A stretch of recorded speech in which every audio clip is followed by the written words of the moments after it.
Ok, buongiorno a tutti, che il Signore ci benedica nella sua grazia e nella sua pace. Se tu hai portato la parola di Dio, io ti invito ad aprire nella lettera di Paolo ai Filippesi, al capitolo 1, e noi leggeremo alcuni versetti da lì. Lettera ai Filippesi dell'Apostolo Paolo, capitolo 1, dal versetto 3.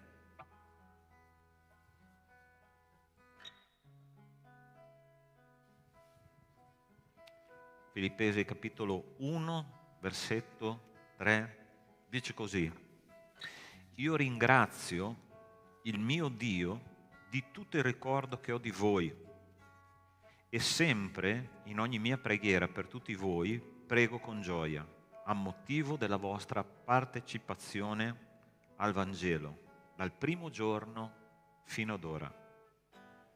Ed ho questa fiducia che colui che ha cominciato in voi un'opera buona, la condurrà a compimento fino al giorno di Cristo Gesù.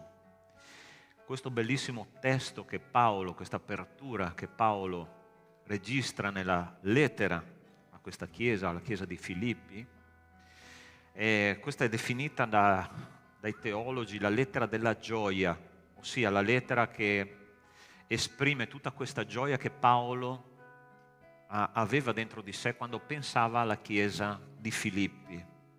Molto interessante la storia. Riccardo, puoi abbassare un pochino per favore? È molto alto. E quando Paolo è arrivato in questa città, in realtà lui voleva andare in altre città. Se tu vai a leggere la storia in Atti degli Apostoli, lui voleva andare in città grosse come Efeso, come Tessalonica. E il Signore gli ha detto: tu non andrai là, ma andrai in un'altra città che io ti indicherò, e il Signore l'ha mandato a Filippi. E Filippi, quando Paolo arriva là, interessante che non c'era una sinagoga, okay? L'unica donna che lui ha trovato che era propensa ad ascoltare il Vangelo si chiamava Lidia, e l'è andato a trovare lungo il fiume dove loro si riunivano per le loro attività quotidiane. E subito dopo Paolo viene incarcerato a Filippi. La storia del carceriere di Filippi è molto famosa, là in Atti 16 e 17, lì intorno. Tu puoi andare a leggere, è molto interessante. Quindi Paolo arriva in questa città, praticamente converte una persona, non centinaia, migliaia di persone come lui era solito fare, e poi viene incarcerato, ma anche là, lui testimoniando la sua fede, il carceriere si converte, e questa chiesa nel corso della storia comincia a aumentare di numero, e quando Paolo parla a questa chiesa dice: io sono felice per voi, perché so che voi avete partecipato al Vangelo. Sia la cosa è cresciuta tantissimo in quella città. Sia io stamattina proprio meditavo su questo tema, no? Non so se il Signore ti ha chiamato in un momento difficile della tua vita. E a volte noi, quando guardiamo la nostra vita cristiana, no, indietro, diciamo: Signore, quanta poca strada che ho fatto. Ma è la solita abitudine, no? Guardare il bicchiere mezzo pieno o il bicchiere mezzo vuoto. E il Signore dice: guarda quanta strada tu hai fatto fino ad oggi, guarda in quante cose tu sei cresciuto, sei cresciuta nella mia presenza. E io sono convinto che il Signore, quando guarda ciascuno di noi, gioisce, prova una grande gioia, perché noi abbiamo ricevuto Cristo come personale Signore e Salvatore, e sicuramente la nostra storia porta allegria al cuore di Dio, no? E quello che più mi colpisce in questo testo è il versetto 6, che dice così: io sono convinto che colui che ha cominciato in voi un'opera buona la porterà a compimento fino al giorno di Cristo Gesù. Interessante che Dio conosce la nostra storia. Lui sa quali sono i nostri difetti di fabbrica. Lui sa tutto di noi. Ancora prima che una parola esca dalla nostra bocca, Lui la conosce appieno. Ma questo non impedisce a Dio di fare un'opera nella nostra vita. Tu sei convinto che Dio vuole fare un'opera profonda dentro di te questa mattina? Signore è qua in mezzo a noi, ok? Tu non sei qua per caso. Lui vuole fare un'opera. Lui vuole fare una trasformazione nel tuo cuore. Sei pronto? Sei pronto? Sì? Tu non potrai uscire da quella porta senza aver cambiato qualcosa nella tua vita quotidiana, nella tua routine. E io ti chiedo in questo momento, per rispetto a colui che sta già girando in mezzo alle nostre file, lo Spirito Santo di Dio, ti chiedo di alzarti e di pregare insieme a me. Il Signore dice, io ho cominciato in te un'opera buona quando sono entrato nella tua vita, ma io voglio portare a termine questa cosa. E come un artista guarda un'opera incompiuta e dice, io so cosa fare con te, ma lui sai che prova una gioia immensa quando noi collaboriamo con la sua opera. Dio vuole che noi collaboriamo con quello che sta cominciando a fare questa mattina con noi. Lui conosce la tua settimana, Lui conosce le tue esperienze, Lui conosce i tuoi dubbi, Lui conosce le tue angosce, Lui conosce le tue sofferenze, Lui conosce tutto di noi. E stamattina Lui metterà la mano esattamente dove c'è bisogno di lavorare. Noi siamo il vaso, Lui è il vasaio e ha diritto di lavorare nelle nostre vite. C'è quella mentalità che dice, ma se una persona non vuole, Dio non farà niente. Io non so dove queste persone trovano questo nella parola di Dio, perché io so che quando noi ci diamo a qualcuno per servirlo, che è il nostro Signore, noi apparteniamo a Lui e Lui ha tutto il diritto di cambiare qualcosa nelle nostre vite. Ti ricordi la storia di Giona, che non voleva andare dove Dio gli diceva di andare? Lui diceva, ok, vediamo se la tua volontà vince contro la mia. E sai perché Dio fa così? Perché Dio ci ama.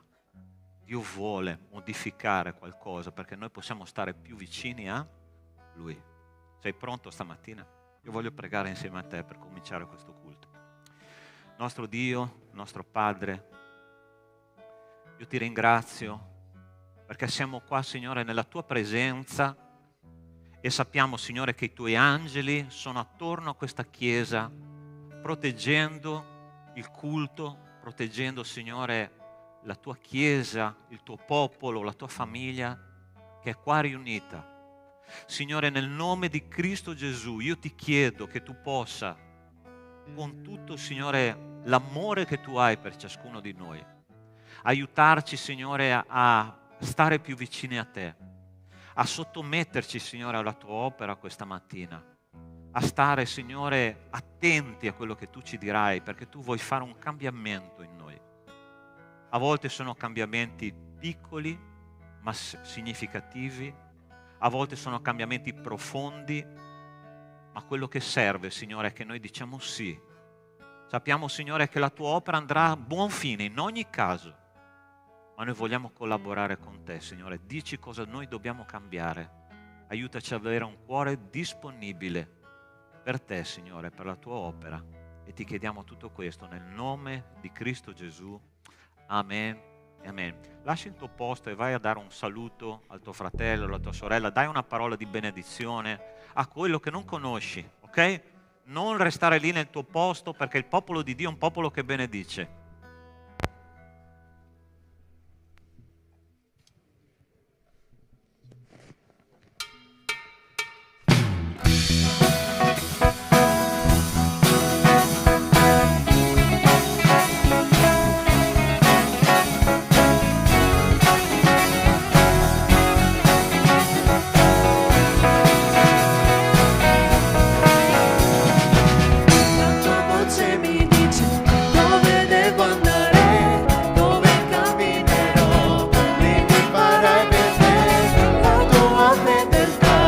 Tutta la tua bontà, nella tua parola sono. La tua voce mi dice dove devo andare, dove camminerò, lì mi farai vedere la tua fedeltà, tutta la tua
sempre, dona la salvezza.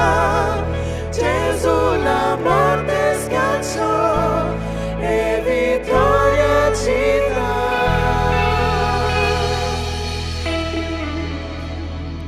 Gesù la morte schiacciò e vittoria ci dà. Possiamo entrare in un'atmosfera di preghiera e ricordare di quello che abbiamo cantato. Signore, ti ringrazio, Padre. Ti ringrazio perché tu ci hai dato la vita, Padre. E noi possiamo dire sopra qualsiasi cosa che il nemico ci dice, tu ci hai dato la vita, Padre. C'è vita in noi. Prendimi come sono con tutti i miei timori, riempimi di te. Questa mia vita che voglio dedicarti fino alla fine. Padre, ti prego, riempici del tuo amore, Padre. Manifestati nelle nostre vite, Padre. Facci sentire il tuo amore. Che le persone qui presenti, Padre, quelle che ci stanno seguendo anche, possano sentire il perdono, Padre. Possano sentire il tuo amore. Possano venire guariti da te. Possano essere completamente trasformati mediante te, mediante la tua parola, Padre. Ti ringrazio, Padre, perché tu non avresti dovuto farlo, ma tu l'hai fatto, Padre, solo per amore. Tu ci hai salvati dal nulla, dalla tristezza, dall'angoscia, dall'ansia. Tu ci hai salvato da tutte queste cose e noi così noi possiamo dire: no, io non sono più angosciata, no, io non sono più ansiosa. Io posso vivere perché tu hai vissuto. Tu mi hai dato la vita, Padre. Io posso vivere perché tu vivi in me. E noi ti ringraziamo per questo, Padre. Amen.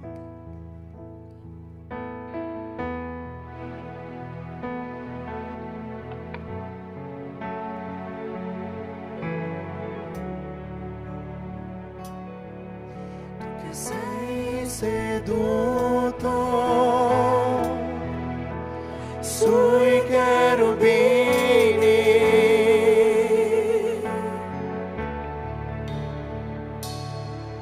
tu che siedi sul trono tra i serafini,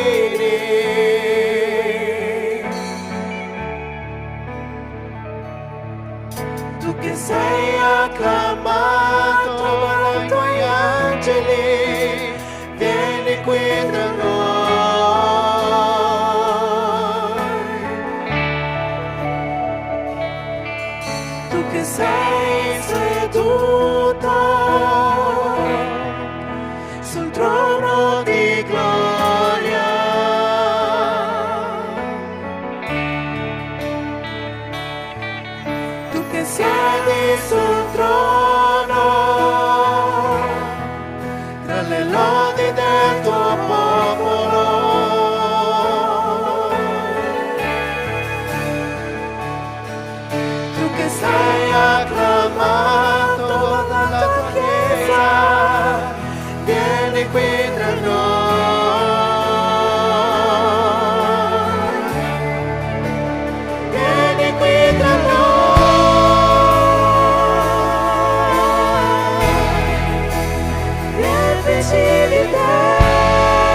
Io chiedo alla Chiesa che noi possiamo cantare un'ultima volta. Innalziamo il nome del Signore questa mattina.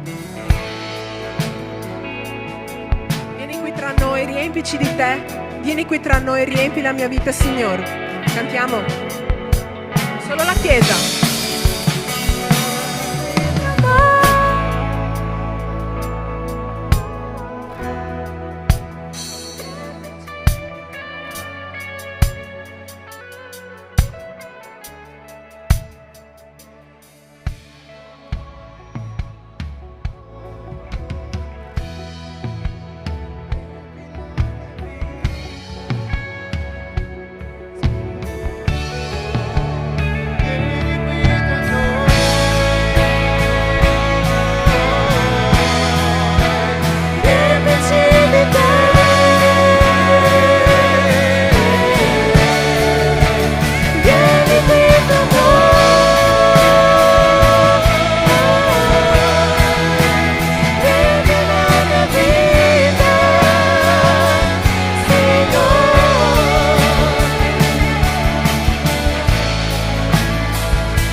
Io sono colui che sono, Yahweh.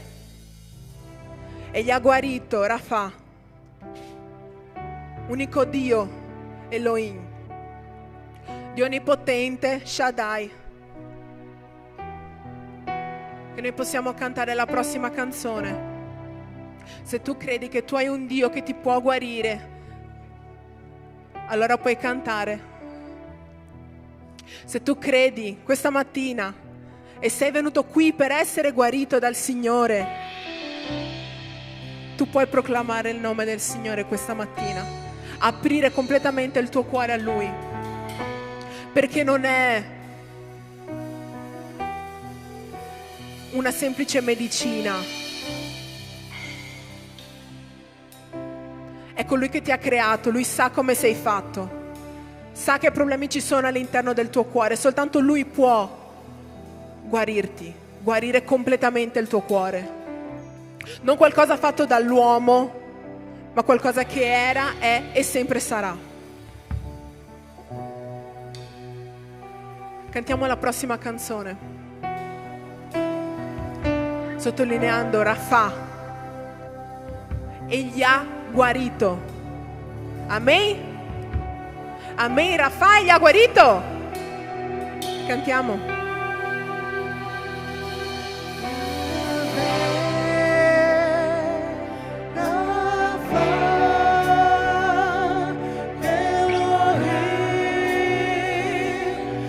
Yahweh.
lo cerchi, lui si manifesterà.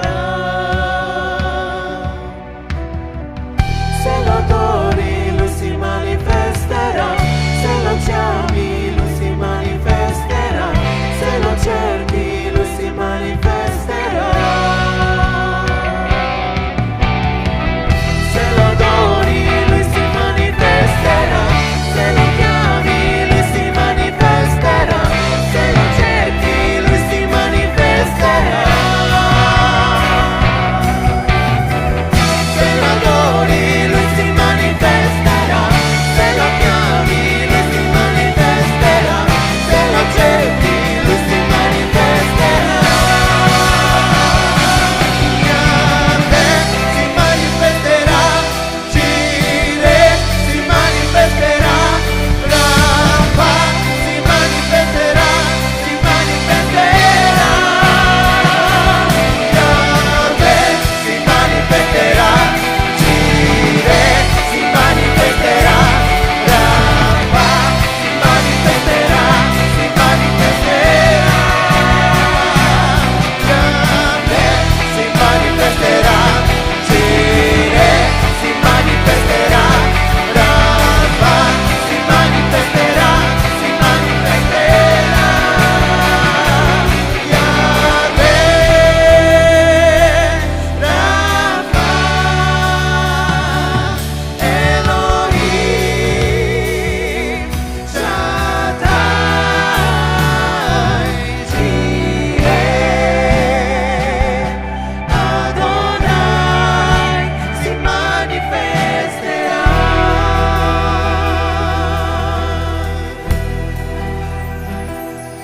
Yahweh, Rafa, Elohim, Shaddai, Jireh, Adonai si manifesterà.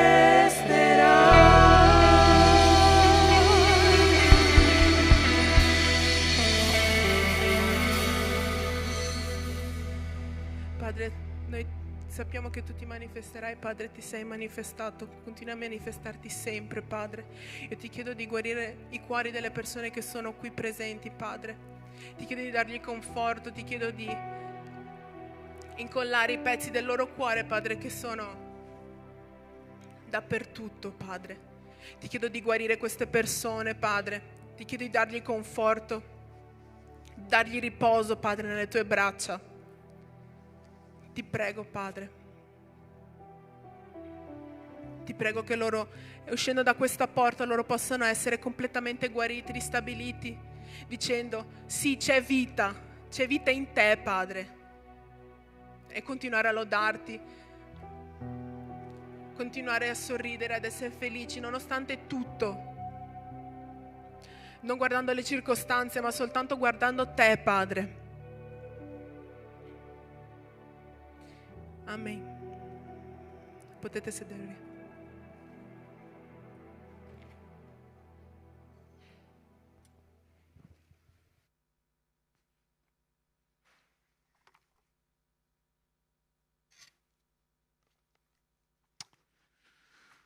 Ok, tu ci credi veramente a quello che abbiamo appena cantato? Che il Signore si manifesterà nella nostra vita? Ovviamente, perché Lui si possa manifestare, noi dobbiamo mantenere un'attitudine, una postura, no? Di fede. Noi questa settimana, questa domenica, cominceremo a predicare sul tema del Natale, no? E non necessariamente il Natale si riferisce alla nascita biologica di Cristo su questa terra. E sicuramente il Natale è tutte le volte che Gesù nasce nel cuore di qualcuno. Gesù è nato più di 2000 anni fa biologicamente, ma deve nascere ancora nella vita di tante persone, no? E Lui vuole manifestarsi in questo periodo, specialmente in questo periodo in cui il Natale è diventato una questione più commerciale che altro, no?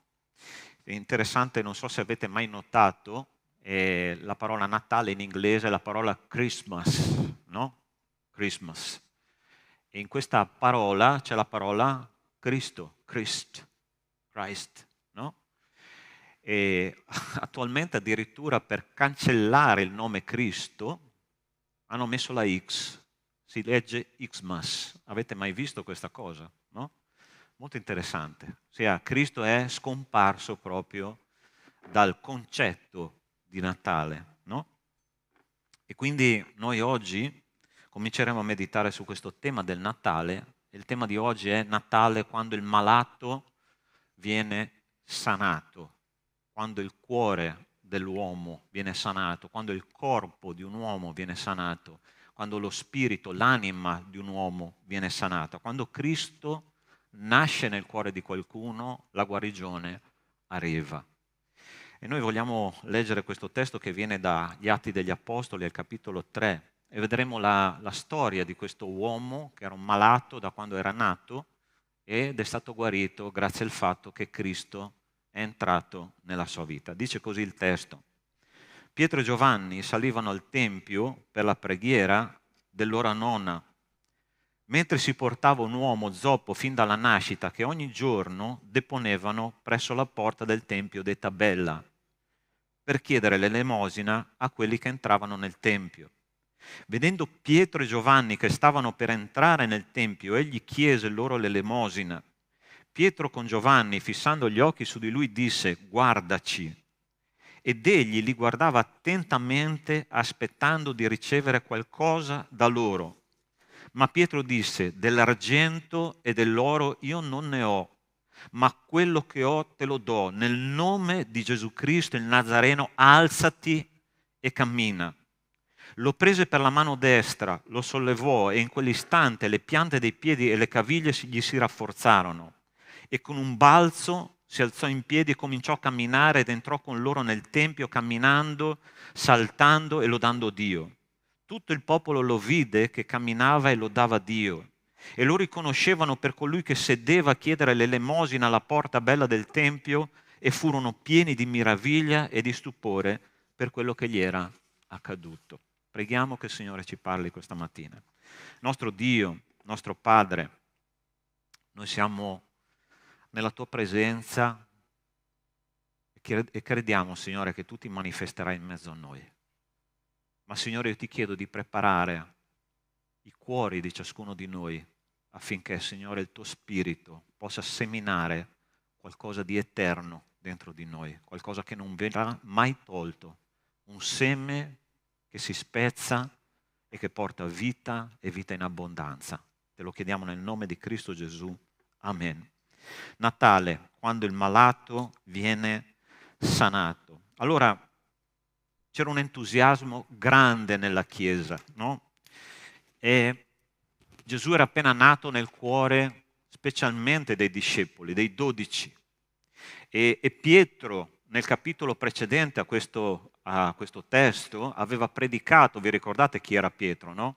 Quello che aveva rinnegato Cristo tre volte. Aveva predicato e 3.000 persone si erano convertite, no? Quindi una grande raccolta il primo giorno della Pentecoste, subito dopo. Ma è interessante che Dio fa le cose sempre in modo diverso. Dio non lavora soltanto con le grandi folle, Dio lavora tu per tu con le persone. Ossia, Pietro, mentre andava alla preghiera, dice all'ora nona, passa per la porta bella che era vicino al Tempio, dove tanti malati si sedevano, e io mi chiedo tante volte, ma perché Pietro ha scelto proprio quello? La cosa interessante che noi notiamo in questo testo biblico è che quest'uomo era lì praticamente da quando era nato, ossia dice che era zoppo fin dalla nascita, ok? E ogni giorno questo uomo andava al Tempio a chiedere l'elemosina.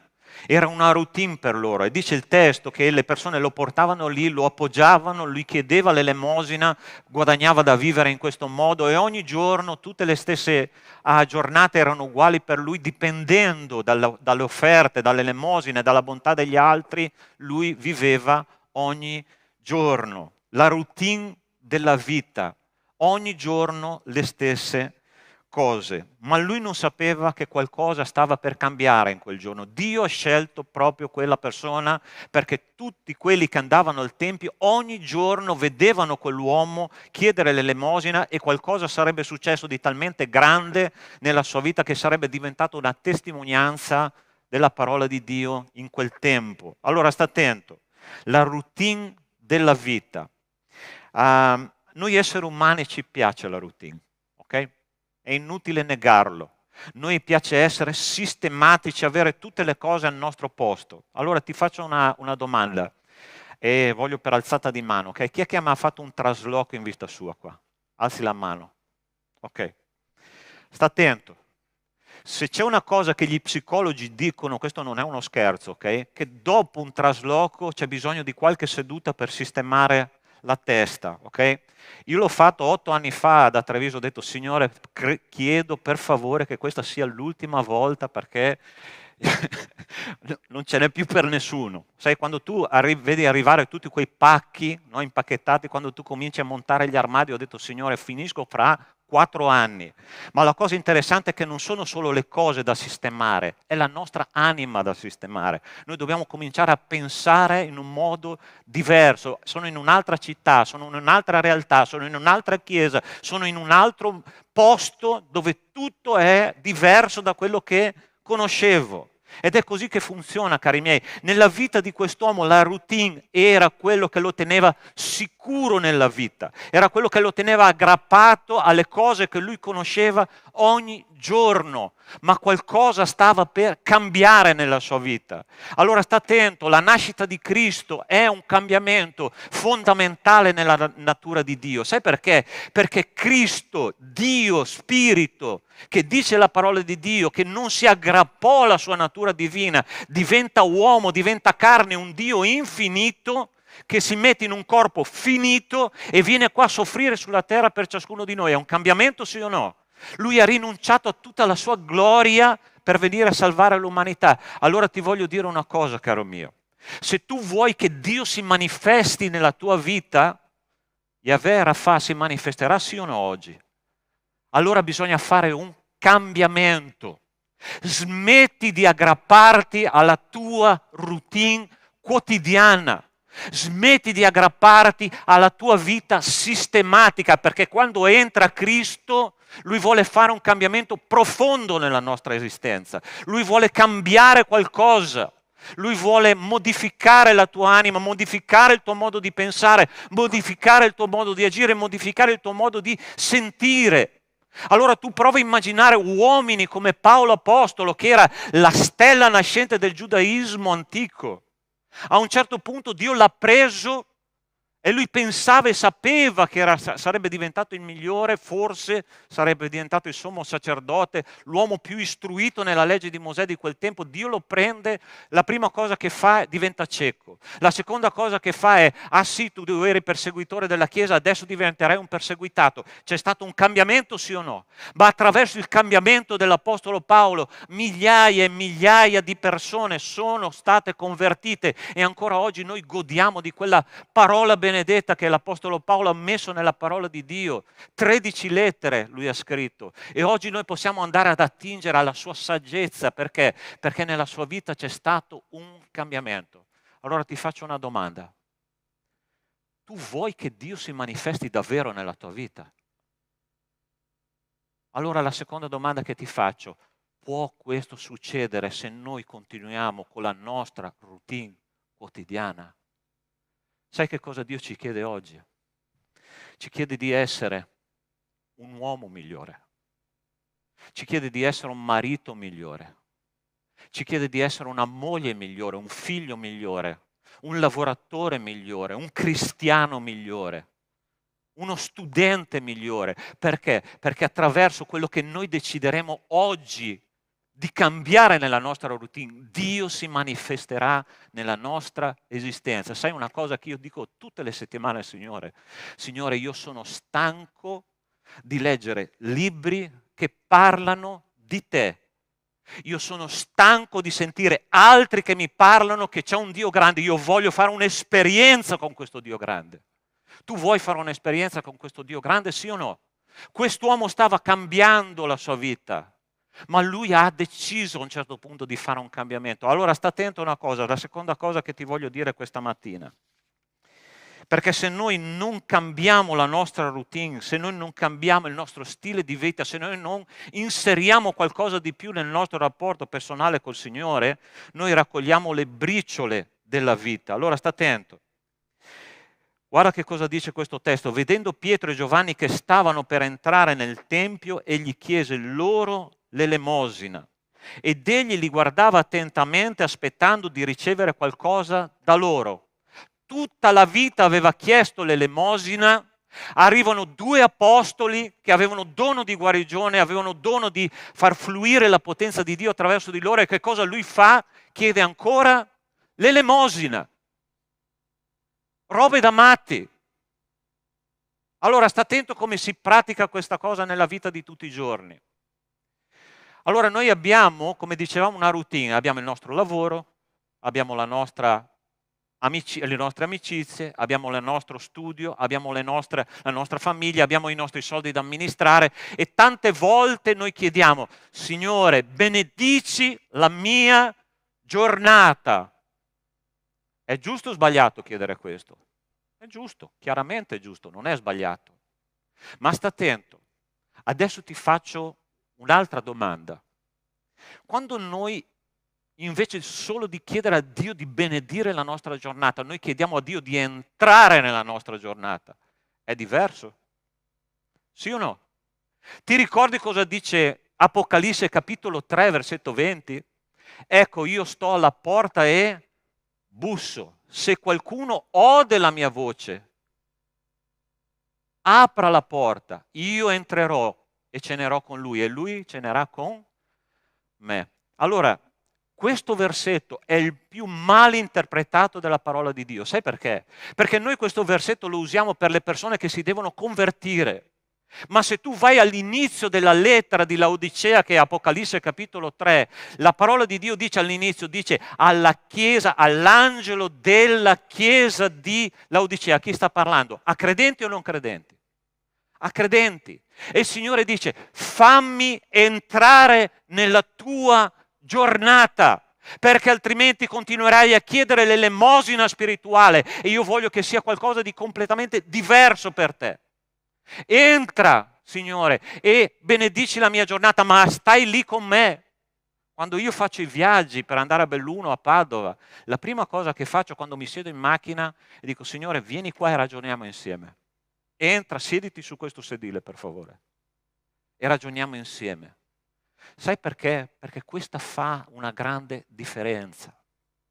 Dio con noi è una cosa diversa da Dio per noi. Dio con noi significa Emanuele, è vero o no? Emanuele significa Dio con noi. E noi a volte ci dimentichiamo che Dio non è solo con noi, ma è per noi, in noi, attraverso di noi.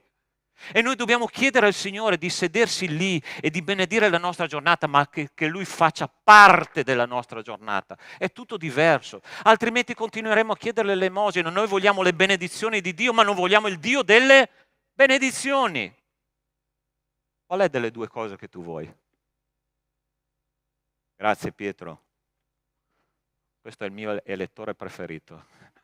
Vote for president, Pietro. Ok, carissimi. Vogliamo continuare a chiedere l'elemosina spirituale al Signore. Ed è interessante che Dio non nega le benedizioni. Dio benedice, ti ricordi quando Dio ha benedetto quei 10 lebbrosi che sono stati tutti guariti? Ha negato la benedizione? Dio no. Li ha guariti tutti e 10, ma uno solo ha capito che c'era qualcuno da tornare indietro e ringraziare e chiedergli di entrare nella propria esistenza. C'è una bella differenza questo. Allora sta attento, io non so se tu hai raccolto briciole nella tua vita fino adesso, ma io voglio conoscere questo Dio e voglio che Lui entri a far parte della mia vita. Noi amministriamo il nostro lavoro, la nostra famiglia, il nostro tempo in chiesa, noi studiamo, noi condividiamo il tempo con i nostri amici, ma chiediamo a Dio di benedire tutto questo e non è sbagliato, ma Dio è il Dio della benedizione e Lui vuole entrare a far parte della nostra vita, come in quell'uomo che ogni giorno stava a chiedere l'elemosina. Allora, terza cosa che voglio dirti su questo testo. C'è qualcuno oggi, in questo momento, che sta fissando il suo sguardo d'amore su di noi. Pietro con Giovanni, fissando su di lui, gli occhi su di lui, disse: guardaci, guardaci. Allora, cosa significa questo? Allora, ascolta bene i dettagli della scrittura. Perché quest'uomo, Pietro, è costretto a dire: guardaci, guardaci negli occhi. Sai, Pietro è interessante che era un esperto di sguardi di Gesù, no? Ti ricordi quando lui era là sul mare di Galilea a fare il suo lavoro? Pietro era un pescatore insieme a suo fratello Andrea, insieme a Giacomo e Giovanni, quasi tutti pescatori lì nel gruppo. E a un certo punto il Signore passa, i primi discepoli che lui ha fatto sono stati proprio Andrea e Pietro. Lui arriva lì e la prima cosa che dice, Simone di Giovanni, guardandolo profondamente negli occhi, gli dice: Simone di Giovanni, tu sarai chiamato Pietro. Allora lui guarda un uomo rozzo come Pietro, traditore come Pietro, sbruffone come Pietro, ok? Perché Pietro era quello che le sparava prima di tutti gli altri. E lui guarda Pietro negli occhi e gli dice: tu sarai chiamato Pietro. Tu sai che Simon Pietro è stato chiamato in 4 modi nei Vangeli. O Simone, che era il suo uomo naturale, oppure Simone di Giona, che era lui, il nome, con il nome di suo padre, oppure Simon Pietro, oppure Pietro. Questi sono i 4 nomi che sono stati dati a Pietro, no? Allora, quando Gesù diceva Simone, è perché era Simone. Sai che cosa vuol dire Simone? Vuol dire colui che ascolta. Pietro ascoltava, ma non faceva. Okay. Poi lo chiama, il Signore Gesù lo ha chiamato Simone di Giona. Tu sai che il nome nella cultura ebraica rappresentava la personalità, ossia l'identità stessa dell'individuo, no? Dice Simone di Giona, ossia non solo sei Simone, ma io conosco anche tuo papà e so quali difetti di fabbrica tu hai. Quando mi chiamavano a me nel quartiere, sai come mio papà si chiamava Arnaldo? Mi chiamavano Arnaldino. Ogni tanto anche mia moglie dice: come assomiglia a tuo papà? È meglio non dire quale difetto rappresenta, ok? Ma è così. Il Signore Gesù lo guardava e gli diceva: Simone di Giona, Arnaldino, io conosco la tua storia, conosco i difetti di fabbrica. Poi lo chiamava Simon Pietro, ok? Tutti e due questi nomi insieme, ossia quando Pietro stava cercando di fare un passaggio dall'uomo naturale all'uomo spirituale, Gesù lo guardava e diceva: sì, Pietro, so che ci stai provando, ma ancora non ci sei arrivato. E alla fine lo chiama Pietro. Pietro perché qualcosa stava cambiando ed era cambiato nella sua personalità. Fissa lo sguardo su Pietro, fissa lo sguardo su questo malato che era esperto di sguardi e gli dice: guardaci. Oggi il Signore è qua per dire: guardami negli occhi. Io conosco i tuoi difetti di fabbrica. Io so come sei uscito dal ventre di tua madre. Io so quali sono i tuoi peccatucci nascosti. Io so qual è la tua routine quotidiana. Io so cosa tu pensi, cosa tu senti, cosa tu fai ogni giorno, ma questo non mi impedisce di portare a termine la mia opera nella tua vita, ma tu devi permettermelo. Tu vuoi questo? Guarda che il Signore ti sta guardando, ok? Come quel paralitico, come quello zoppo. Qualcuno sta passando in mezzo ai banchi, ti vede nel cuore, nella profondità e dice: io voglio fare un'opera con te, con la tua anima, andare a prendere quel nucleo, quel nocciolo, quel zoccolo duro. Questa settimana una persona mi ha chiamato, mi ha detto: pastore, io vorrei con tutto il mio cuore dare la mia vita a Cristo, ma c'è qualcosa che me lo impedisce. E io gli ho detto: è una battaglia spirituale, è una lotta tra te, la tua carne e il nemico. E l'unica cosa che tu devi fare è cominciare a guardare fisso negli occhi di Cristo, perché se tu vuoi e Lui vuole, sono sicuro, qualcosa cambia nella tua esistenza.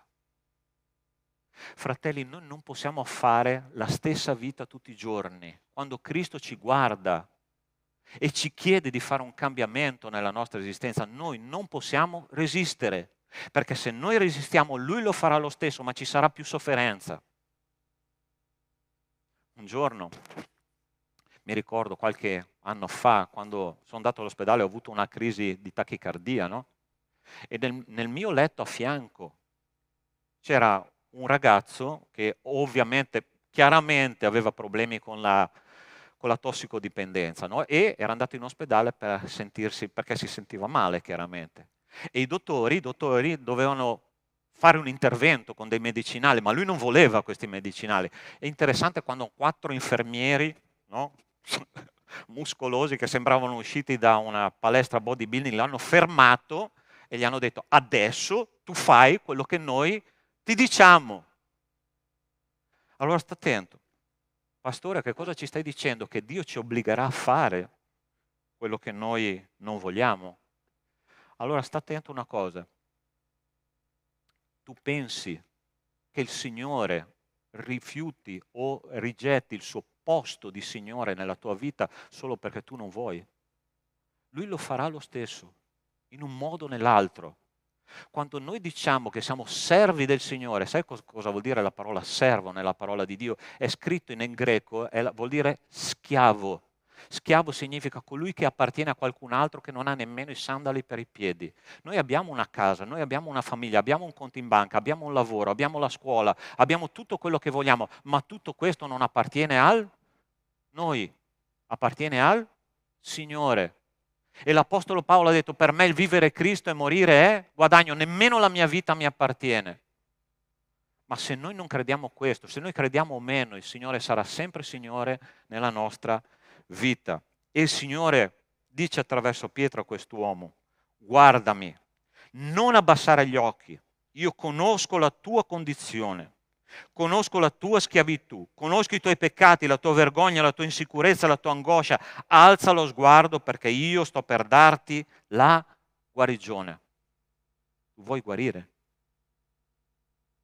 Dentro nella tua anima. Io non conosco fino in fondo la tua vita, mi basta la mia, sinceramente.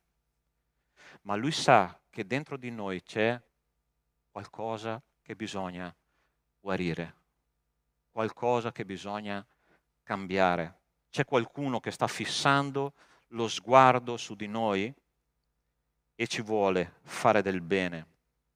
Pietro, l'ultimo pezzo della sua esperienza con Gesù in carne è stato un altro sguardo. Ti ricordi quando lui stava uscendo, il Signore Gesù stava uscendo dal Sinedrio quando è stato giudicato? Il Signore guarda Pietro nel profondo degli occhi e Pietro si mette a piangere. Gesù non ha avuto bisogno di dirgli niente. Sai perché? Perché lui riconosceva che lui era un malato dentro. Quarta cosa che ti voglio dire questa mattina. Pietro fa una dichiarazione interessante e ti dice: dell'argento e dell'oro io non ne ho, ma quello che ho te lo do. Nel nome di Gesù Cristo il Nazareno, alzati e cammina. Allora sta attento. Tu vuoi il tuo miracolo? Alzi la mano chi vuole il miracolo nella propria vita. Ok. Sai qual è la condizione di un miracolo? È che nessuno ha niente da dare.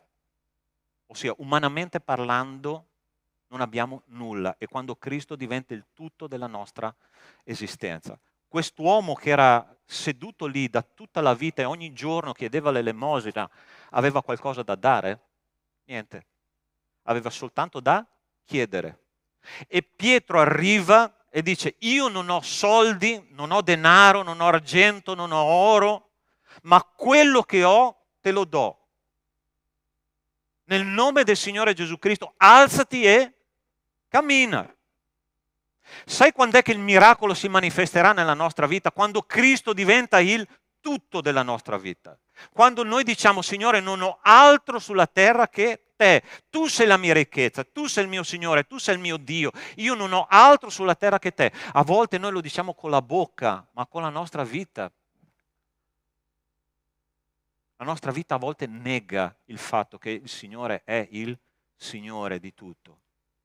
Quando noi riconosciamo che non abbiamo niente e che non portiamo via niente da questo mondo, e quando il Signore per noi diventa tutto, allora il miracolo di Dio si manifesta. Per Pietro il Signore era tutto, per lo zoppo il Signore stava per diventare tutto. Che il Signore ci aiuti a considerare Cristo il nostro tutto. Ultima cosa che ti voglio dire questa mattina. Stava per guarire un malato, non soltanto la malattia. C'è stato un grande medico che si chiamava Patch Adams, non so se lo conoscete. È colui che ha inventato la medicina del sorriso. Ok? Ossia, se tu vai negli Stati Uniti, c'è un ospedale che lui ha fondato dove tutti i medici si travestono da clown, giocano e scherzano con i pazienti, no? E questo uomo ha capito che la medicina era qualcosa di più che un semplice dare un farmaco. E lui diceva così: se tu curi la malattia, puoi vincere o puoi perdere. Se tu curi il malato, in ogni caso vinci. Allora sta attento come lui faceva per trovare la cura per quel malato. Quando il malato andava a fare le analisi, sai cosa faceva questo dottore? Andava a aprire i cassetti del suo comodino, apriva l'armadio, guardava i suoi vestiti, conosceva i suoi gusti, ossia studiava la persona nel suo essere interamente. Ossia, lui curava il malato, non la malattia. Allora quest'uomo non aveva bisogno solo di guarire da una malattia, aveva bisogno di guarire dentro, ok? E Pietro gli fa fare una cosa interessante, dice: alzati e cammina. Allora, non so se capisci il comando. Quest'uomo era zoppo e non poteva camminare, non poteva alzarsi, lo dovevano portare appeso, sì o no? È così che dice il testo. Ma Pietro gli dice: alzati e cammina. Signore, calma, per favore, ok? Perché sono zoppo. Lazzaro, vieni fuori dal sepolcro, calma e per favore, perché sono morto. Ma il Signore dice: alzati e cammina. Mosè, vai nel mare, ma Signore, ma il mare è chiuso, il mar rosso è chiuso. Cammina. Pietro, esci fuori dalla barca e comincia a camminare sull'acqua, ma non si può camminare sull'acqua. Cammina. Ossia, il Signore ci chiama a esercitare la nostra fede quando è tutto impossibile. Signore, ma io non ce la faccio. Cammina, stendi la mano, alzati in piedi, perché la malattia è guarita, perché io sto entrando nella tua vita. Quando noi cominciamo a camminare per fede, le cose succedono. Come, per esempio, un uomo come Noè ha costruito una barca, sta attento alla logica di Dio, ok? Noè era un coltivatore di vigne, ti ricordi questo, no? ti ricordi che poi sei anche ubriacato, no? Sì. E il Signore a un certo punto gli dice, da oggi in poi tu diventerai un ingegnere navale e tu costruirai una barca che non era una barchettina tipo, sai, Furio, giusto, di qualche metro, una barca di 137 metri, larga 25 e alta 15. Signore, ma tu sarai un ingegnere navale, da oggi in poi, ok? Tu camminerai, tu guarirai dalla tua malattia spirituale, tu ti libererai dalla pornografia, tu ti libererai dalla bugia, tu ti libererai dall'ipocrisia, tu ti libererai dalla tua malattia spirituale, perché io te lo dico, alzati e cammina, perché io ti sto guardando con amore e la mia potenza si manifesterà nella tua vita. Ma noi dobbiamo cominciare a camminare con fede. E quest'uomo, quando era ancora zoppo, che cosa ha fatto? Si è alzato in piedi. E mentre questo testo dice qua, lo prese per mano destra, lo sollevò e in quell'istante le piante dei piedi e le caviglie gli si rafforzarono. Prima non è stato guarito, prima lui si è alzato e poi è guarito. Hai capito come funziona nella mente di Dio? Ossia Dio qua per dirti stamattina, qualsiasi cosa tu stia dicendo nella tua testa, Signore io non guarirò mai, non uscirò mai da questo problema, il Signore dice alzati e cammina perché tu sei guarito nel nome di Gesù. Tu sei pronto? Ma per fare questo noi dobbiamo esercitare la nostra fede. Dobbiamo esercitare lo sguardo negli occhi del Signore e dire Jireh, Rafa, Adonai, Elohim. Tu sei quello che può guarire, tu sei quello che può provvedere, tu sei quello che fa la differenza nella mia vita. La storia di questo malato è molto interessante. Dio ha voluto manifestare la sua gloria e dice con un balzo si alzò in piedi e cominciò a camminare ed entrò con loro nel tempio camminando, saltando e lodando Dio. La sua vita è diventata una testimonianza per tutti quelli che erano nel tempio. Sai perché Dio ha scelto proprio quella persona? Allora sta attento. Perché per tutta la vita quelli che passavano davanti al Tempio, lui che era zoppo dalla nascita, lo avevano visto ogni giorno, forse per 30, 40 anni, non si sa. E quando l'hanno visto guarito hanno detto, wow, è successo qualcosa, Dio ha manifestato la sua gloria è diventata così chiara e così evidente che tutte le persone che c'erano intorno hanno cominciato a capire che esisteva un Dio vivo. Allora Dio vuole usare la tua vita perché Lui possa manifestare la sua gloria e attraverso la tua vita trasformata la gente comincerà a guardare e dice esiste un Dio vivo, esiste un Dio che cambia le esistenze, esiste un Dio che trasforma la morte in vita. Tu sei disposto? Se Dio ti dicesse stamattina, alzati e cammina, la tua malattia è guarita, tu ci crederesti? Ma Dio può farlo. Chi è cambiato? Il cuore di Dio o il cuore della sua Chiesa? Fratelli, risposta? È cambiato il cuore di Dio. È cambiato lo sguardo di Dio verso di noi. Dio ci guarda sempre con gli stessi occhi. Dio ci guarda sempre con lo stesso potere. Dio ci guarda sempre con le stesse intenzioni. Alzati e cammina. Esci da quella malattia. Esci da quella sofferenza. Esci da quell'angoscia. Esci da quella depressione. Esci da quel vizio. Esci da quel vizio. Perché te lo ordino io, perché io sono il Dio della vita. In quel momento, quando noi diciamo sì, allora ci alziamo in piedi e cominciamo a camminare. Allora tu prova a immaginare, ascoltami. Io non so se tu ti sei mai messo nei panni di Pietro, il pescatore che era nella barca nella tempesta, e Gesù gli ha detto, Pietro, esci da quella barca e comincia a camminare sull'acqua. Furia, hai mai provato a camminare sull'acqua? No. Non so se hai messo il piede nella vasca da bagno forse. Tu rimani a galla?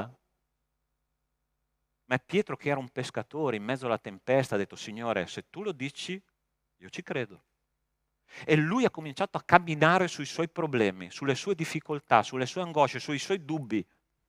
Solo quando ha cominciato a vedere il vento contrario, ha detto: oh, sto camminando sull'acqua, sta arrivando il miracolo.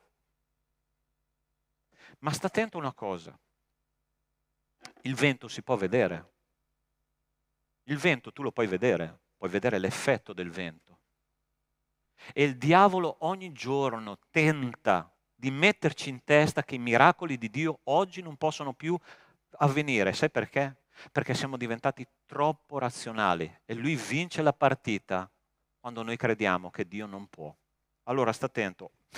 Purtroppo mi sono dimenticato di metterti una fotografia. Al Museo del Louvre c'è un quadro che si chiama Scaccomatto, ok? E c'è una scena molto interessante. Allora c'è il diavolo da una parte della scacchiera, con tutti gli scacchi, e dall'altra parte c'è un uomo con la mano sulla fronte dicendo: ha vinto il diavolo, mi ha fatto scaccomatto. C'è una figurina di questi scacchi addirittura dove c'è un demone che calpesta la croce, ok? Vai a vederlo su internet, molto interessante. Ma si racconta che un giorno un giocatore di scacchi, campione di scacchi mondiale, è passato davanti a quel quadro, si ferma davanti a quel quadro e comincia a guardare questo quadro, no? E dice questo aneddoto di questa guida che ha accompagnato questa compagnia di sportivi, che quest'uomo è rimasto lì talmente tanto che a un certo punto la guida torna e dice: guarda che stiamo andando a vedere altri quadri, altre opere d'arte. E questo scacchista guarda il quadro e dice: sai, qua c'è qualcosa di profondamente sbagliato in questa partita di scacchi. Ah sì? E perché? Perché questo quadro è chiamato Scaccomatto, ma io che sono uno scacchista sto guardando questa scacchiera e il re che sta per essere sconfitto ha ancora una mossa da fare. Non è stato sconfitto, non è scaccomatto. Allora applicala nel mondo spirituale. Noi tante volte diciamo: è stato sconfitto, siamo stati sconfitti, non possiamo mai uscire da questo problema.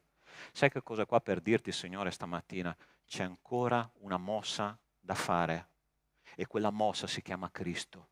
Quella mossa si chiama il Signore della vita, che sta passando, ti sta guardando profondamente negli occhi e ti sta dicendo: alzati, cammina, perché sono arrivato io nella tua vita.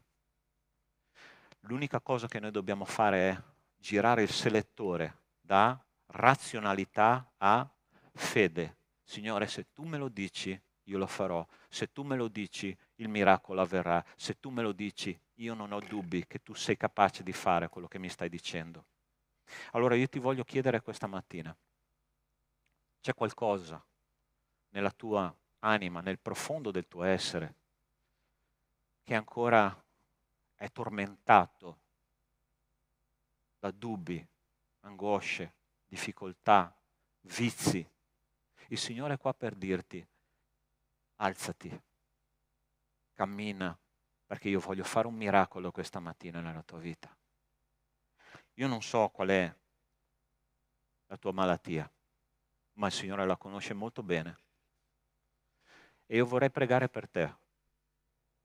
Io sono stato toccato profondamente da questo testo, ok? Il Signore mi ha parlato molto. Qualche giorno fa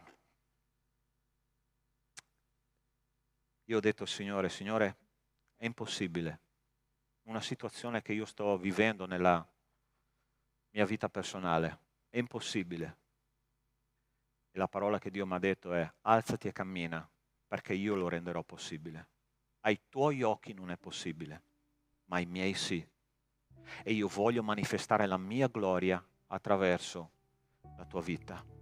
Cristo vuole manifestare la sua gloria attraverso la tua vita. Prova a immaginare tutte quelle persone che hanno guardato questo uomo seduto là per tutti i giorni della sua vita chiedendo elemosina, alzarsi, cominciare a saltare, come dice la parola di Dio, glorificare Dio, cantare, adorare.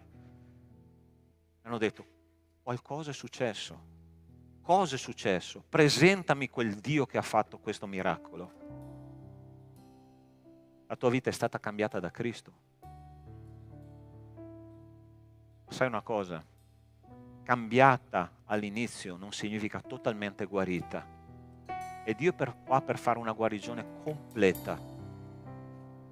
Dio è qua per toccare il profondo della tua anima. Dio è qua per guarire quel nucleo ammalato che c'è nel profondo del tuo cuore.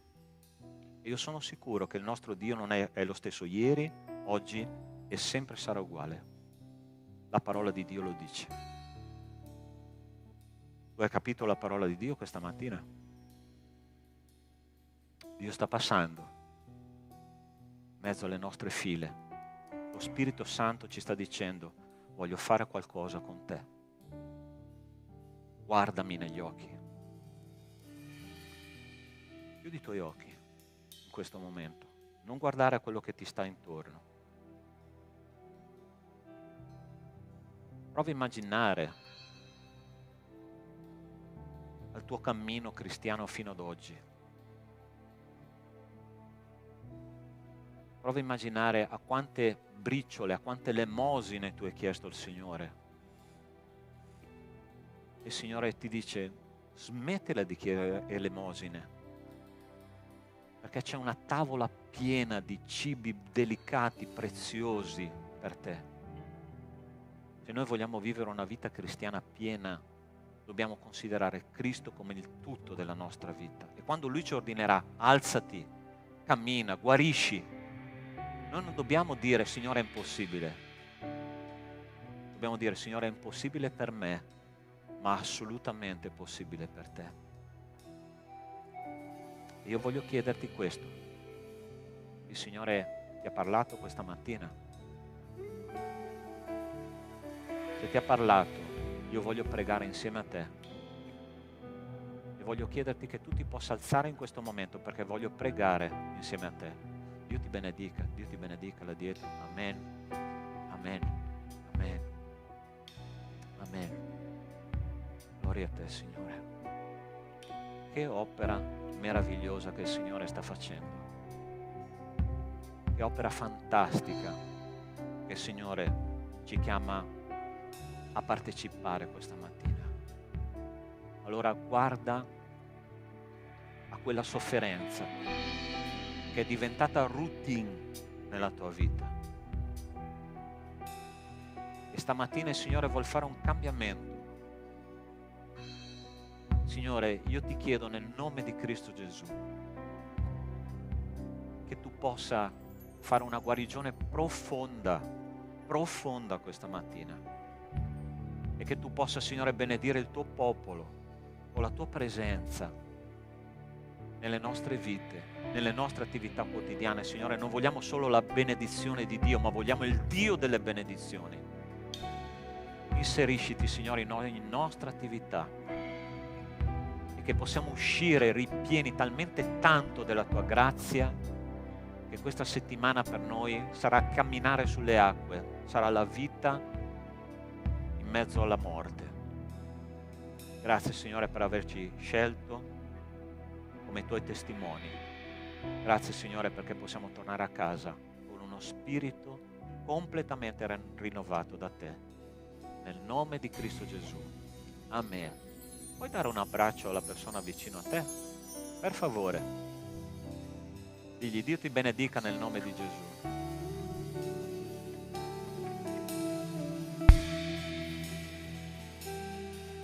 Amen.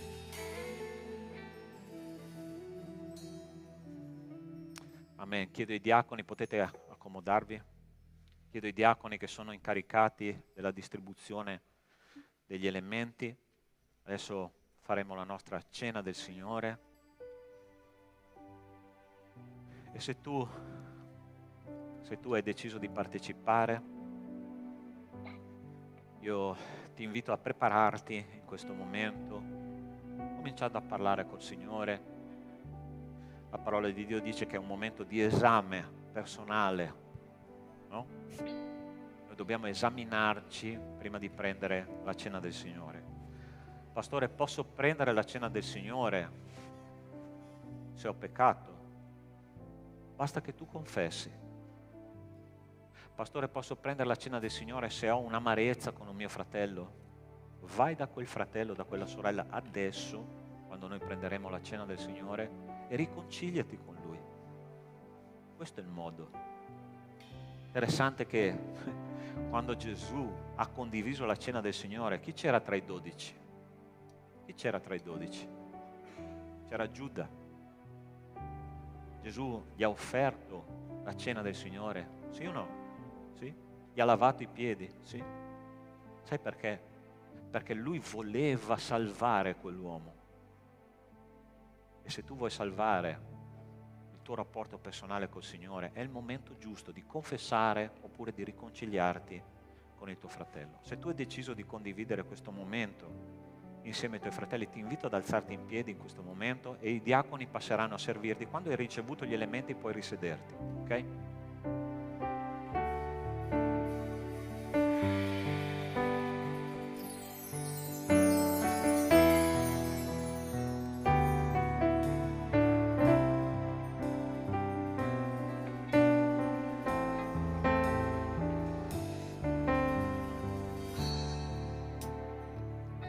Sua onnipotenza, su ogni re, sulla natura e sulla creazione, su ogni sapienza ed ogni via dell'uomo, regna Dio che tutto ciò creò. Su ogni regno, su ogni trono, su ogni cosa che può cambiare il cuore, su ogni ricchezza e sopra ogni persona,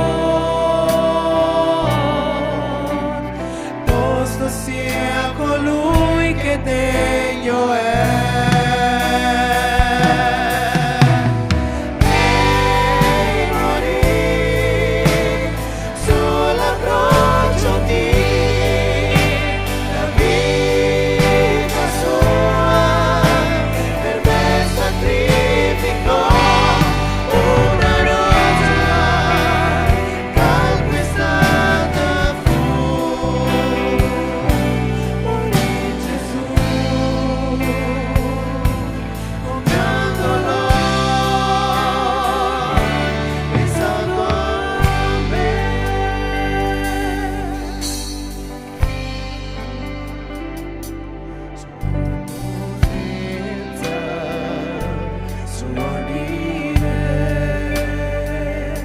Sulla natura e sulla creazione,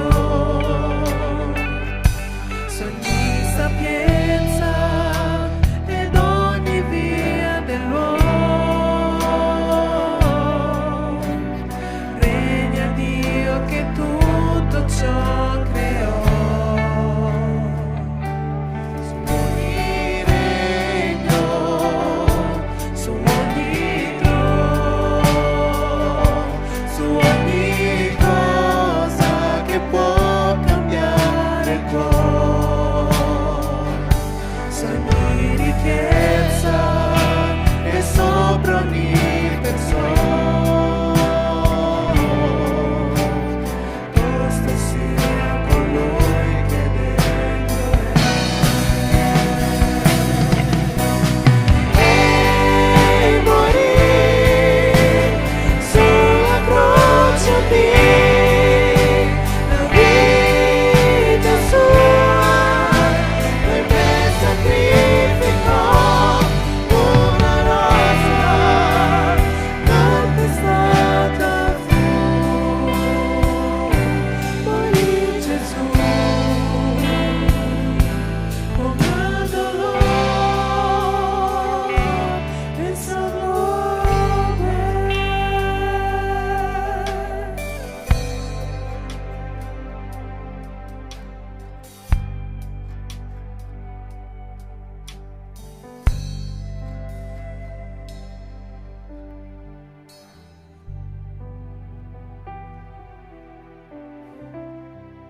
Carissimi, questi due simboli, lo sai benissimo, no? Rappresentano il corpo e il sangue del nostro Signore. Sai, io non so, chi è papà e mamma qua in questa sala? Tu daresti il tuo figlio o la tua figlia per un nemico? È quello che Dio ha fatto, no? Romani capitolo 5, versetto 10 dice che mentre eravamo ancora nemici, Cristo è morto per noi. Io non so come ringraziare Dio per questa cosa, perché ogni giorno io riconosco che la nostra natura è proprio questa, di essere nemici di Dio. E quando Dio ha deciso di dare il meglio per noi, la vita di suo figlio, tu prova a immaginare sulla croce, ti ricordi quando Gesù ha detto: Dio mio, perché mi hai abbandonato? Ossia, il padre ha girato le spalle al figlio perché si stava caricando di tutti i peccati del mondo e ha considerato nemico suo figlio. In quel momento lì, un padre che volta le spalle al figlio per guadagnare tanti altri figli. Io e te siamo il premio, come dice Isaia 53, per il sacrificio di Cristo. Il Padre darà in premio le moltitudini a colui che ha sacrificato la sua vita. E, carissimi, quando Dio dice che noi siamo dei premi per Dio, il nostro cuore non può altro che riempirsi di gioia e dire: Signore, usa la mia vita perché la tua gloria sia manifestata. Usa, Signore, le nostre vite perché questo possa succedere. Tu sei pronto a essere uno strumento di propagazione della gloria di Dio? Io sì, io voglio. E ti chiedo che in questo momento tu possa alzarti in piedi insieme a me e di fare una dichiarazione d'amore al Signore. Tu sei mai stato innamorato? Hai mai scritto una lettera d'amore? Quante cose ci mettiamo nelle lettere d'amore, no? Interessante che quando ci fidanziamo siamo più che puntuali, anzi arriviamo 10 minuti in anticipo, no? Perché quello che ci infatua è quella passione, no? Ma è interessante che nel mondo spirituale tante volte questo amore piano piano si spegne, no? Va sempre più diventando abitudine. Ma è la cosa che io mi chiedo quando mi ricordo, no, dei simboli della cena del Signore. Mi chiedo, ma possiamo abituarci alla presenza di Dio? Possiamo abituarci al Dio infinito che è entrato nelle nostre vite? Sì, farla diventare una routine. Non possiamo. Ed è per questo che quando prendiamo la cena del Signore noi ricordiamo l'amore profondo che Dio ha avuto per noi. Ha dato tutto se stesso perché noi potessimo essere suoi figli. Ok? Quindi prendiamo questo simbolo, è il simbolo del corpo di Cristo, e preghiamo insieme. Ok?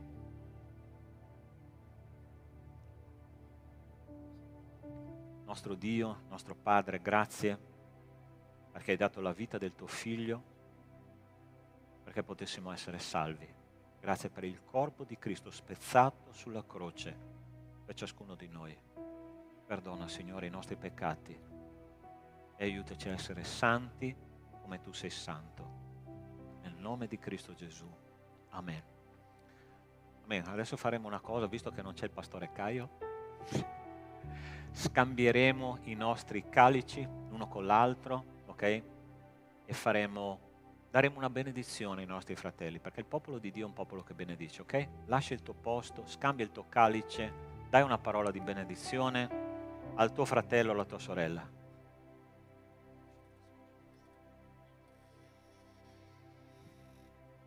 Ti benedica Gabriele. Amen.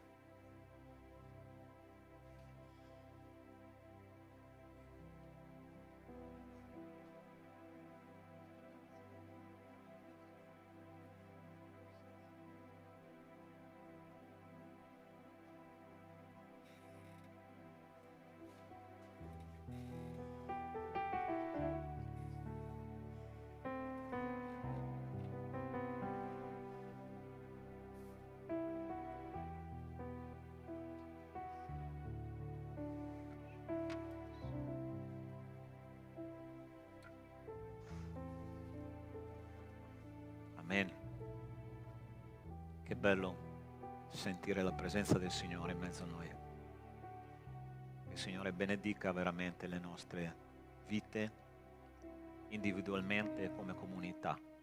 Ok? Possiamo prendere insieme e poi preghiamo, ok? Prendiamo insieme. Signore nostro Dio, nostro Padre, grazie per il sangue prezioso che Tu hai versato per ciascuno di noi, che ci dice che apparteniamo a Te e apparteniamo gli uni agli altri.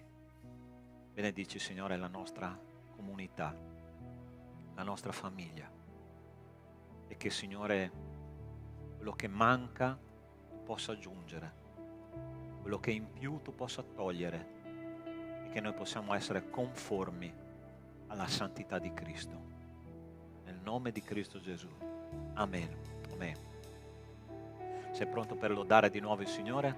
Amen. Resta in piedi e alza il tuo cuore alla presenza del Signore.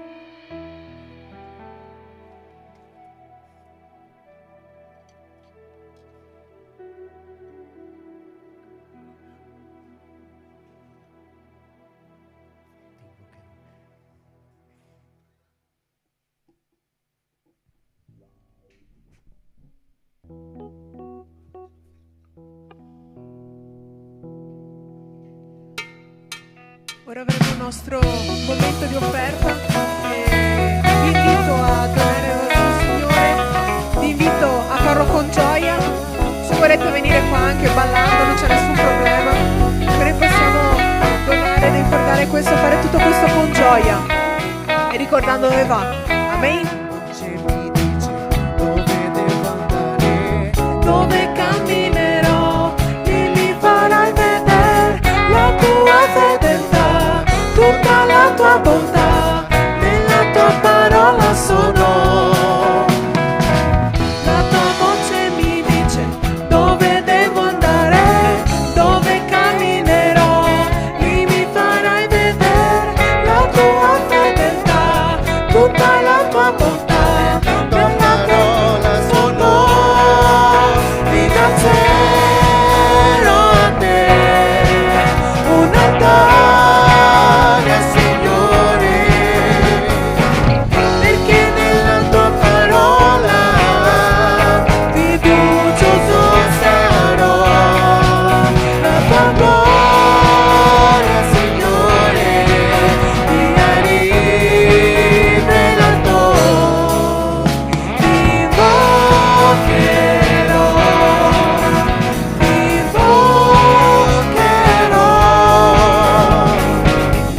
vita mia l'eredità, oh Signore, per sempre ti renderò tutta la lode.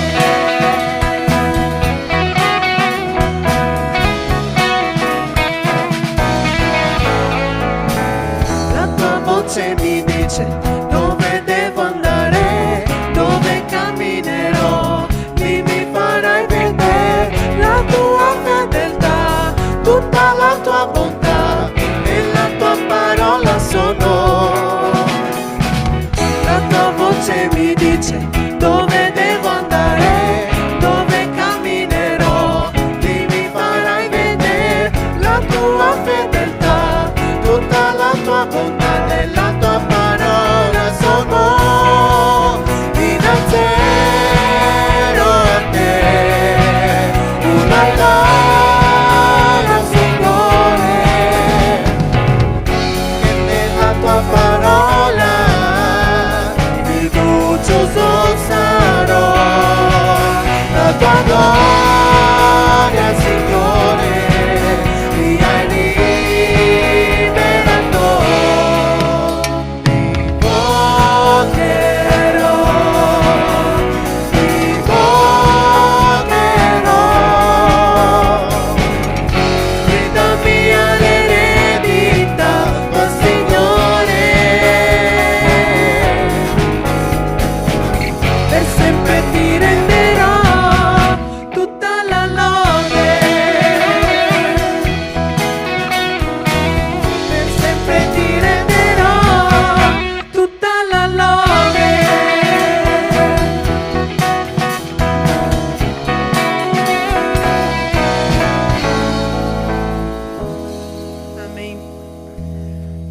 ringrazio, Padre, perché tu ci dai sempre l'opportunità di donare, Padre, l'opportunità di donarci a te. E ti ringrazio, Padre, per tutte le persone che hanno potuto donare qualcosa, per tutte le offerte, Padre. Noi sappiamo che tutto questo, Padre, servirà al tuo regno, Padre, che da una piccola cosa, da un nostro piccolo dono, tu puoi fare grandi cose, Padre. Noi ti ringraziamo per questo. In nome santo di Gesù, amen. Potete sedervi. Ok, abbiamo i nostri annunci.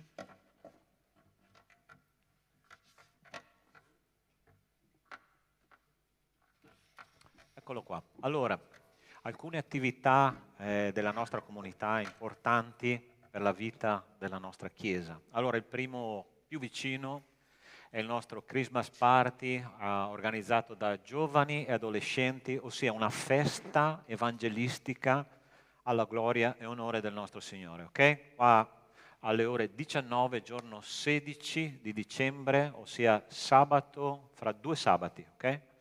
E ci sarà questa festa in cui i nostri giovani staranno insieme, predicheremo la parola di Dio, adoreremo, ok? E se vi ricordate, pregate per questa occasione, per favore, affinché siano chiamate molte anime alla presenza di Dio. Ok? Invitate amici, parenti. Dal 26 al 30, allora in teoria, ma solo in teoria, ve lo dico a voi ma non ditelo a nessuno, le iscrizioni al campeggio sono già chiuse, no? Ma se c'è qualcuno che sta risorgendo dai morti in questo momento e vuole iscriversi al campeggio, sarà ancora aperto, ok? Quindi costo 130 euro per il primo figlio, 110 per il secondo e noi ci troveremo lì a Barcis in provincia di Pordenone, un posto bellissimo con il lago sotto, è interessante, non so se ricordate questo evento di cronaca, questa ragazza che è stata uccisa, è stata trovata proprio lì nel lago di Barcis. Allora lì il diavolo ha portato la morte, noi porteremo la vita, ok? Per la gloria del Signore. Ok? Ok, Isa, per favore. Qua c'è un annuncio dell'assistenza sociale. E qualche microfono qua è funzionante?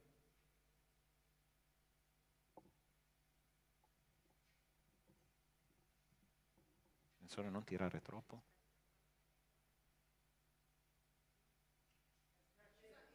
Aspetta. Pronto? Sì.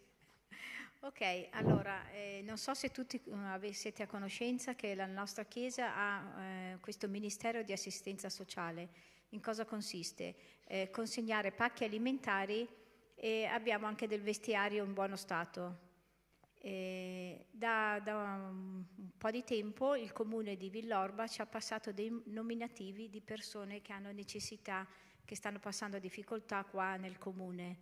E quindi la nostra Chiesa, cioè il nostro ministero che cosa fa? Contatta queste persone, sente se hanno necessità appunto di avere pacchi alimentari e abbigliamento, si preparano i pacchi e se le persone possono passare qui oppure andiamo noi a domicilio a fare queste consegne. Soltanto che siamo in pochi e vorremmo consegnare possibilmente entro Natale, consegnare le cose di cui hanno bisogno queste persone. Quindi faccio un appello alla Chiesa. La necessità più grossa qual è adesso? Quella di smistare i vestiti e prepararli per consegnarli, perché abbiamo una camerina con tanta roba, però ci vuole tempo e personale per fare questo qua, ok? Quindi chiediamo dei volontari, anche se non vogliono partecipare poi al ministero, ma almeno darci una mano, in modo che per le feste tutte le persone che abbiamo nella lista di Villorba possono ricevere il pacco alimentare, il pacco alimentare, quelli lì sono già pronti, quindi si fa più veloce, bisogna solo consegnarli. Ma l'abbigliamento è da scegliere per taglie, dividerlo. C'è qualcuno qua che ha desiderio di dare una mano a questo ministero? Io spero di sì, fatevi avanti, grazie. Ok, grazie. Qualcosa d'altro? Sì, allora, questo è un appuntamento di preghiera importantissimo, una volta al mese, noi con anche questo organizzato dai nostri giovani, io penso che ci voglia un applauso qua. I nostri giovani sono molto attivi nella nostra comunità, ok? Hanno organizzato questo incontro di preghiera una volta al mese dove noi ci troviamo, è aperta chiaramente a tutta la Chiesa, non è solo riservata ai giovani, per pregare per i punti caldi, no, del mondo. Abbiamo cominciato a pregare per queste famiglie bisognose, ma stiamo pregando per Israele, per la Palestina, stiamo pregando per l'Ucraina, insomma, per paesi dove ci sono dei problemi effettivi, perché noi non abbiamo problemi, ok? Guardatemi negli occhi, noi non abbiamo problemi, là ci sono problemi e là bisogna predicare il Vangelo in modo ancora più forte, ok? Penso che sia tutto. Ah sì, Ministero Audio, là in fondo c'è Riccardo, Luca, che hanno bisogno di assistenza, ossia è un ministero molto esiguo, cioè ci sono poche persone che lavorano nel ministero. Se qualcuno vuole darci una mano con l'audio, il mixer, la proiezione, la trasmissione online, Riccardo, Luca, ma specialmente Bruno, okay, che è il gestore di quest'area, area musicale, compreso il mixer, può rivolgersi a lui. Okay? Noi faremo poi un corso in modo che tutti possano essere capaci di gestire la cosa. Va bene? Penso che sia l'ultimo davvero questo. Bene? Posto? Grazie. Possiamo alzarci in piedi, preghiamo. Sì.